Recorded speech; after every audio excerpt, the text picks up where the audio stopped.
Qu'on y croit ou pas, qu'on y aspire ou non, le XXIe siècle balbutiant vit une révolution. Non pas celle sanglante des siècles passés, libératrice ou oppressive, mais celle d'un système qui, incapable de continuer à se projeter vers l'avenir, a fait un tour sur lui-même. Qu'on y croit ou pas, qu'on le craigne ou non, en 2030, on aura franchi un certain nombre de tipping points, ces seuils critiques au-delà duquel l'irréversibilité est engendrée.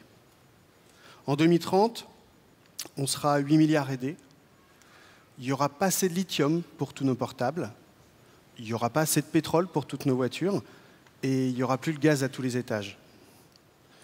Alors face à cela, on peut se cacher les yeux, on peut ériger des murs, ou alors on peut en profiter pour réinventer sa vie. On se trouve ainsi à la jonction entre deux mondes. Un monde ancien qui montre partout les signes de son obsolescence, pétri par une croyance dépassée, celle d'une croissance infinie dans un monde fini, et un monde d'après, affleurant et pluriel, émergeant de toutes parts, mais qui peine encore à trouver sa cohérence. Un monde ancien se meurt, un nouveau monde tarde à apparaître. Et si, comme le dit le poète, dans ce clair-obscur apparaissent des monstres, force est de constater également que des explorateurs y prennent le large. Des créatifs culturels, pour sûr. Ces créateurs de culture que Paul Ray et Shirley Anderson ont révélés et qui pourraient représenter 25 à 30% de la population des pays industrialisés. Des acteurs de changement ouverts à l'écologie, aux valeurs féminines, à la solidarité, au partage, au développement intérieur et surtout, qui n'acceptent plus d'être en contradiction avec eux-mêmes. Des amateurs de TED aussi sans doute, empreints de culture Y, ces valeurs de connectivité, d'inventivité et d'impatience aussi parfois. Mais des pionniers, ouverts et bienveillants, désireux de réhabiliter demain parce qu'ils savent que la dernière terre vierge qui nous reste ici et maintenant à explorer, c'est le futur. Il en est ainsi des rêveurs de possibles, prospectivistes, militants du temps long dans les décisions présentes, ils veulent dépasser l'anxiété généralisée et travaillent à côté d'artistes pour donner à voir demain à l'aune de ce qui pourrait être de mieux, bien convaincus, comme le dit le penseur, que l'avenir ne se prévoit pas, mais bien qu'il se prépare. Il en est ainsi des compteurs d'immatériel, comptables de leur état. Ils créent des nouveaux indicateurs pour de nouvelles réalités. Et ils essayent de monétariser les services rendus par la nature. Ils savent vous dire combien il faut d'êtres humains avec une pipette pour polliniser chaque fleur une à une à la place des abeilles qui le faisaient naguère et qui auront disparu.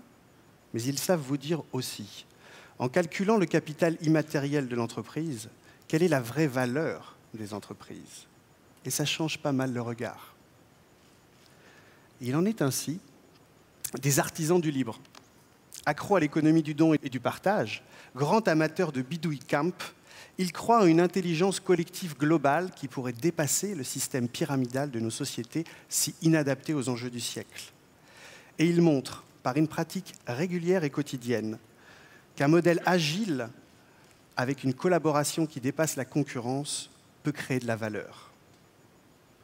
Il en est ainsi des transitionneurs qui, s'inspirant des techniques pour lutter contre la dépendance toxicologique, sèvrent actuellement des centaines de villes dans le monde de leur dépendance au pétrole et montrent chaque jour que sans le pétrole, on peut inventer une vie heureuse d'être ensemble. Il en est ainsi encore du détour opérateur, accompagnateur de chemins de traverse, nouveau pédagogue. Comme à TED, il croit que l'expérience de la connaissance est plus importante que la somme des connaissances elles-mêmes.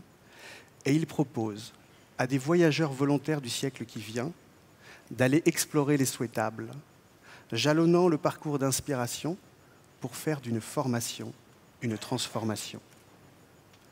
Sans le savoir, ces détours opérateurs, ces transitionneurs, ces artisans du libre, ils forment une confrérie, une confrérie de conspirateurs positifs. Chaque jour, ils ont le courage d'aller expérimenter au-delà des cadres, au-delà des disciplines, au-delà des corporations. Comme au temps des découvertes, ils affrètent des caravelles pour aller dépasser l'existant. Et comme au temps des découvertes, ils galèrent à trouver un Laurent le Magnifique, à convaincre une Isabelle de Castille, à montrer aux mécènes potentiels que peut-être ils sont la réalité de demain. Mais ils partent, ils voyagent, ils essaient et ils reviennent, les cales pleines de curiosité, et ils partagent, que ce soit un échec ou un succès.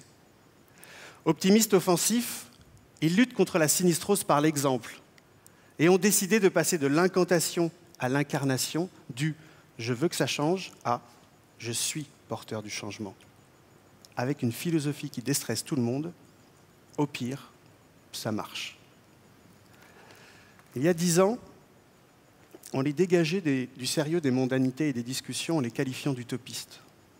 Aujourd'hui, on les convoque pour les mêmes qualités devant des nobles assemblées et on les reconnaît porteurs d'innovation. La première des bonnes nouvelles, c'est que le regard du monde a changé.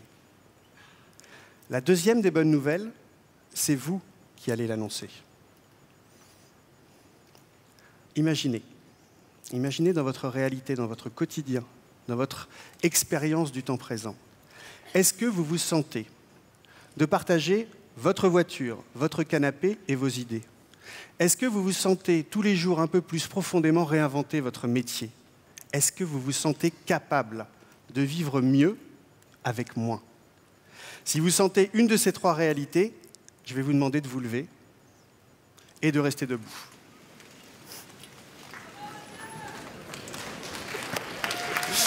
Ah.